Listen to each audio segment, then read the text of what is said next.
Sycamore Crossing, Broken Bull, New Blue Home and Gift, Kinty, the Peruvian store, Tupelo Tea, and our good friend Dr. Whaley and the Tab. I heard somebody walking there. Said, "There's." Yeah, it wasn't a Budweiser. Doctor, no. No. I do get concerned that you're going to stop the truck when it goes by, but no. Early in the morning it's a Tab, and so I said, Dr. Whaley's on the set. Good to have you, my friend. Beautiful, beautiful morning. Yes, it is. You remember what else we're missing this morning?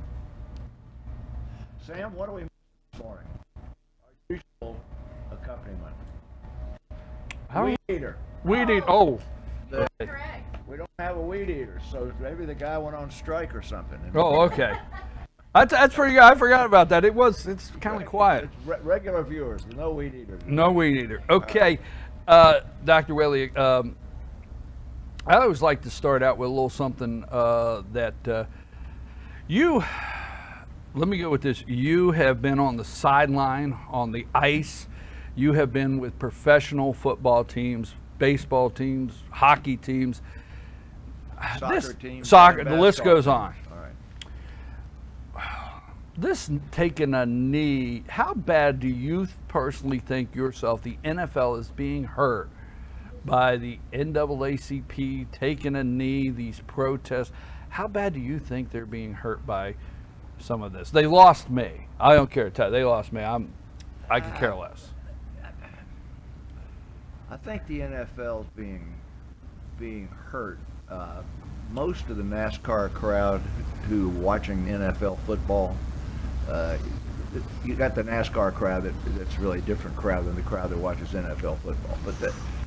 But that group of the great people that cannot afford to purchase a ticket, that are having to depend on television to watch it, I think some of them are shutting the TV off. When you have to pay up to $10,000 for the right to buy a ticket to the Falcons, and they're oversubscribed, it's clear that the attendance is not going to be affected much. But in terms of the holding these people up to be icons, I mean, you think about Bill Curry, you think about some of these longtime NFL players that were really good men, and right, and were role models for 40, 50 years, like Paul Duke and people like that were role models for 50 years after they finished playing.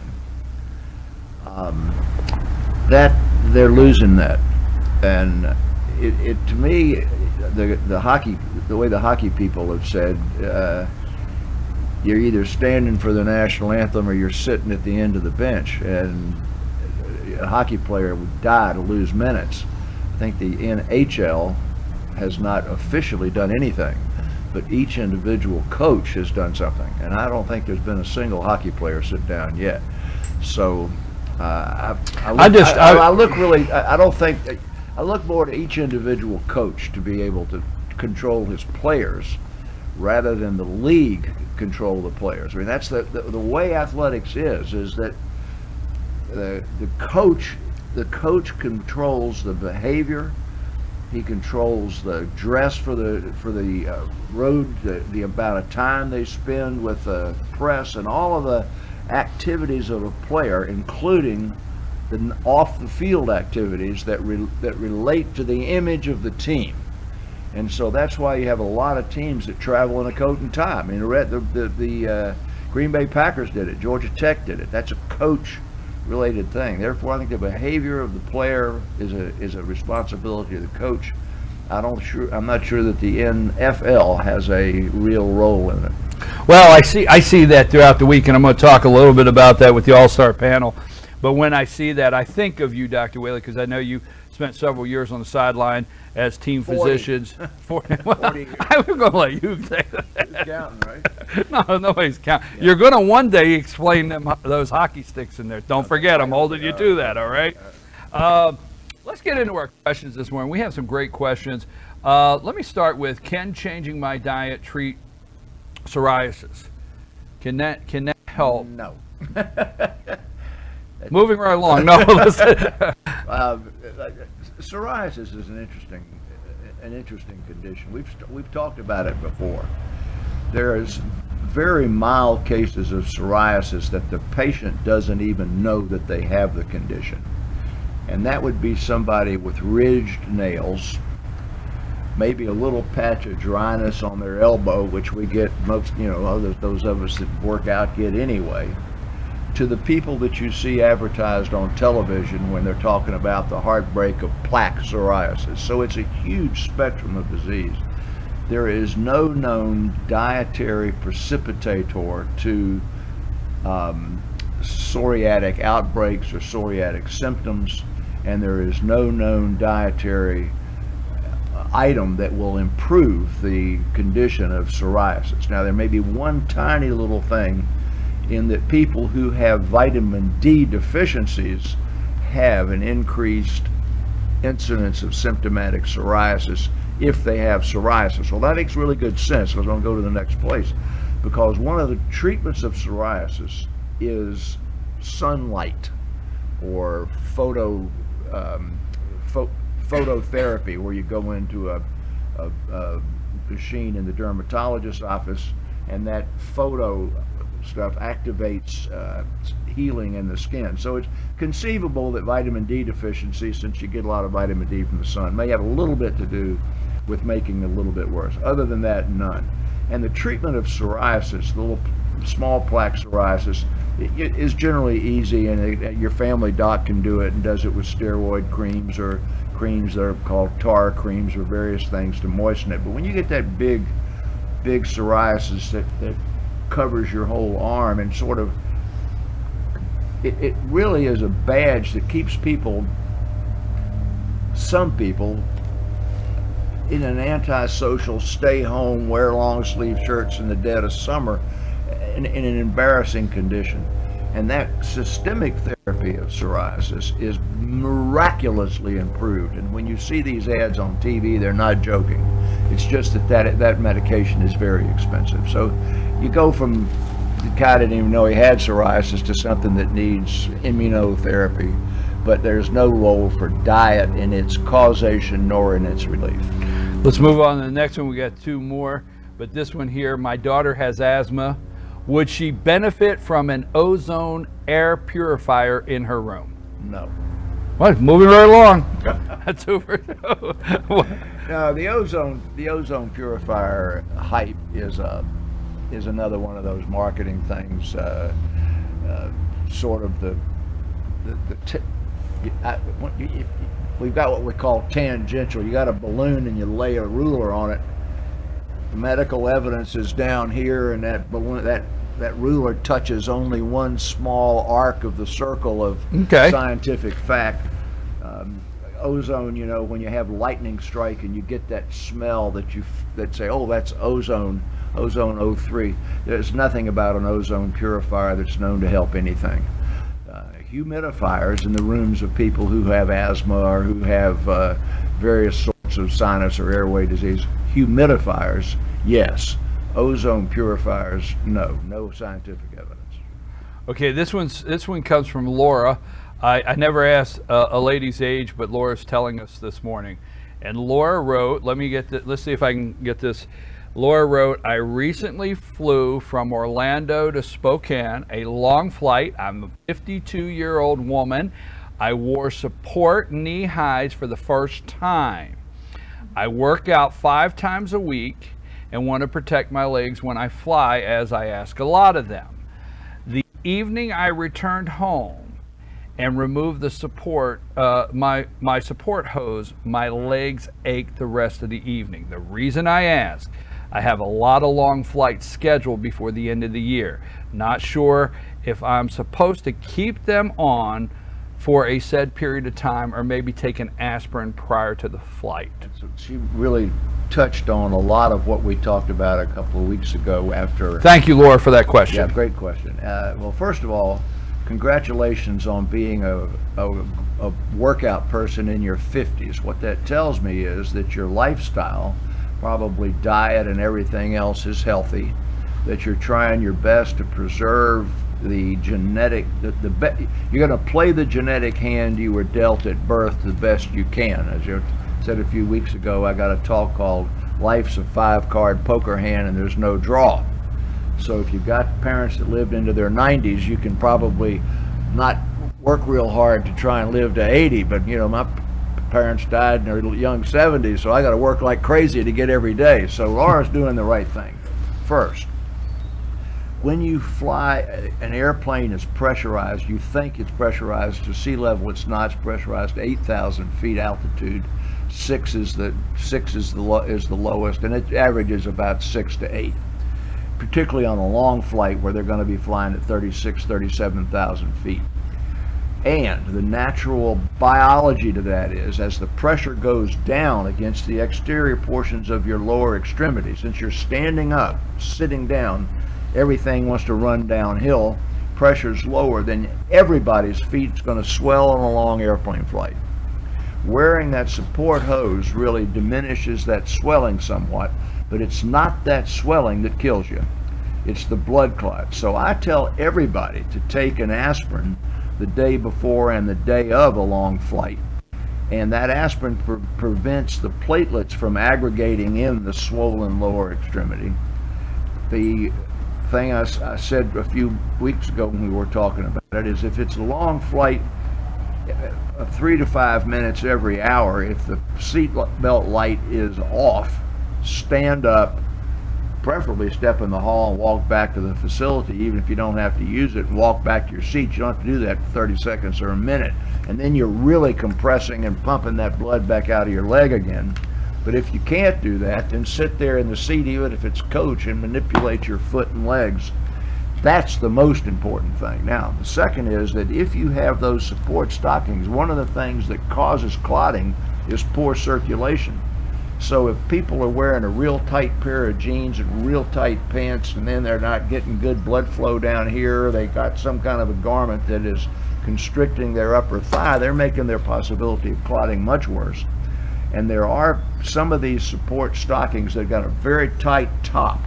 And if you take it off, even when you're not at sea level, you'll notice that it's indented the skin. If your support hose do that, get rid of the support hose. If you're wearing the legitimate, real, high quality support hose that does not, when you take it off, show wrinkles from ill fit, then put it on before you fly, and you can take it off as you taxiing in on the runway. There's no time to wear it, but do wear it during the entire duration of the flight. Now, if she's a workout person, she probably wears those sometimes when she works out or runs, and that's a whole different topic. But it's not the same way as compression on your calf when you're trying to run and get some extra distance. All you're doing here is trying to make sure that the blood's not pooling in your legs, and more important than the stocking is that walking every hour or so while you fly. Laura, thank you very much. Take the aspirin. Take the aspirin. My doctor told me to take a low dose. Now, I don't want to get on sidetrack, but I take a bare low dose. Yeah. Not in essence, there's no dose response curve for this. So any dose of aspirin that you're taking is adequate. Interestingly, at my age, he said when I got into my mid-30s, I should start a low dose. He was a smart man. That wasn't Ray, was it?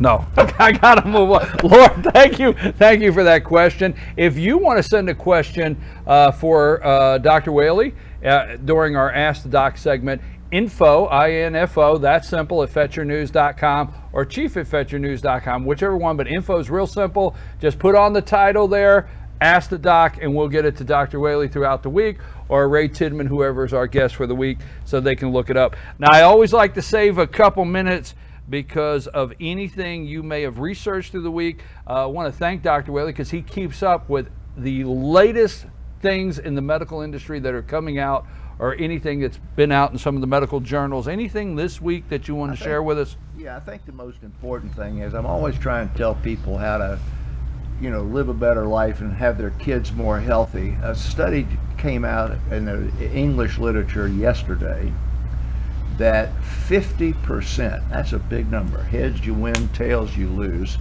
50% of the mothers of infant children will put them to bed sometime during their infancy on their stomach. 50%, that's a huge number. That's like 50% of the mothers saying, I'm gonna put that kid in the front seat without a seat belt. As we mentioned before, the sudden infant death syndrome went down by 50% a couple of decades ago, when it was recognized that kids sleeping on their back do not have the sudden infant death syndrome from stopping to breathe that they do on their stomach. Now, as I said before, there's no way to predict which kid has that deficit in his brain for breathing, kind of like sleep apnea. And 100% of the time, 100% of kids during their infancy should sleep on their back, never on their stomach. And when I heard that it was actually 51% of mothers of infant kids put the kids to sleep on their stomach some of the time. Now, it doesn't say 90% of the time or 10% of the time, but there's never a reason for an infant to sleep on his stomach. Period. Got that, mamas? Hope you're doing and sitting there. I hope you're sitting there having your cup of coffee and the baby's sitting there beside you. But remember that. I got one more, because it's this time of year. The people are going to the sun tanning bed to get ready for the cruise they're going to take to Cancun. And I saw one yesterday.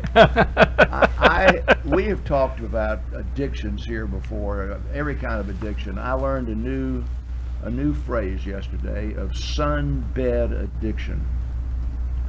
I'd like for you to just take a quick guess, Sam, since you're in the age group and you're in the proper sex for this. It's mostly women, and it's mostly women in your age group, of people who have used a tanning bed within the last 90 days. That's the entrance criteria. So you have to have been to a tanning bed in the last 90 days. What percentage of those suffer from tanning bed addiction? 10%. Well, that's pretty good. It's 19. But there is actually a tanning bed addiction that people go to it sort of like, I'm totally addicted to exercise. And if I miss 2 days, I mean, I'm a basket case. But they do have an actual addiction to tanning beds. And then the flip side of that is that increases the risk of melanoma and ugly looking skin in later age. And you need to stop and think about it. It's a little bit like the energy drink, Sam. Same age. Hey, back off, Sam. I'm going to have you. Same age group, same sex, but different addiction. All right, so that's enough for today. We got to make way for the politicians. Yeah, we got those politicians going. Make way for the politicians. I guess mine is the cheap cigar. I enjoy the cheap cigar. That's those are not cheap cigars. I didn't say they were. Oh, okay. I didn't say. No, those I said mine. Rolled Dominican. Yeah, I have the only doctor that brings me cheap cigars. No, good cigars. Yeah. I buy cheap cigars. The doctor, sorry, doc, and brings a tab.